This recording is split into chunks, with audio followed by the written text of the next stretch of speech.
উনি বাংলাও জানেন এবং কেরালার ভাষাও জানেন। ഭയങ്കര ഹാപ്പി ഭയങ്കര জাস্তি সুগম। দর্শক বন্ধুরা, আজকে আমি চলে এসেছি ভারতের শেষ গ্রাম মুর্শিদাবাদে। এটা হচ্ছে মুর্শিদাবাদের একদম শেষ গ্রাম, আর আমার এই পাশে রয়েছে বাংলাদেশ। আমার ক্যামেরা পার্সনটা বলবো একটু দেখা দিয়ে বাংলাদেশ। আর এখানে এসে একদম বিশাল একটা ইন্টারেস্টিং ব্যাপার, সেটা হচ্ছে কেরালার ভ্লগারকে পেয়ে গেছি, যেটা মালিলমে ভিডিও বানাচ্ছে এই ভাইটা। ও ভাই একটু কিছু বলো, মানে উনি বাংলাও জানেন এবং কেরালার ভাষাও জানেন। তো মালিলমে যদি আমার দর্শক বন্ধুদের কিছু একটা বলো, এবং এখানে যে মুর্শিদাবাদ একদম শেষ গ্রামে এসে যে পাশেই হচ্ছে একদম বাংলাদেশ, তো এই অনুভূতিটা কেমন লাগছে এটা তুমি কেরালায় বলো, মানে মালিলম ভাষায় বলো একটু। മലയാളം ഭാഷ আমি മലയാളം কিছু বলছি।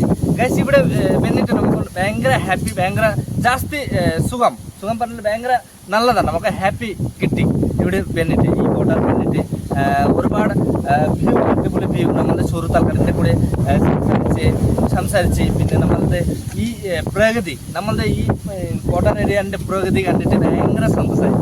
এটা কি বললে বাংলা একটু ট্রান্সলেট করে দাও, না কেউ বুঝতে পারবে না হয়তো কি বললো নাকি। আর দর্শক বন্ধুরা যারা মালিলম ভাষা জানেন, কথাটা কি বললো সত্যি না মিথ্যে, মানে কোনো ভুল বলেছি আমি তো কিছু বুঝতে পারবো না, আমি তো জানি না মালিলম ভাষা। একটু বাংলায় বলো কি বললে তুমি। গাইস আচ্ছা, আমি বললাম যে এখানে এসে আমি খুবই ভালো লাগলো, এখানে তোমাদের সঙ্গে কথা বলে, তোমাদের সঙ্গে এখানে আসে আর ভিউটা বাংলাদেশের যে মানে ইন্ডিয়া বাংলাদেশের যে ভিউটা দেখলাম খুবই ভালো লাগলো। এখানে পরিবেশের সঙ্গে প্রকৃতি খুবই সুন্দর লাগলো, সেটা বললাম আমি মালিলম ভাষা। অবশ্যই একটু লাইক করে দিতে বলো। তো দর্শক বন্ধুরা দেখা হচ্ছে পরে।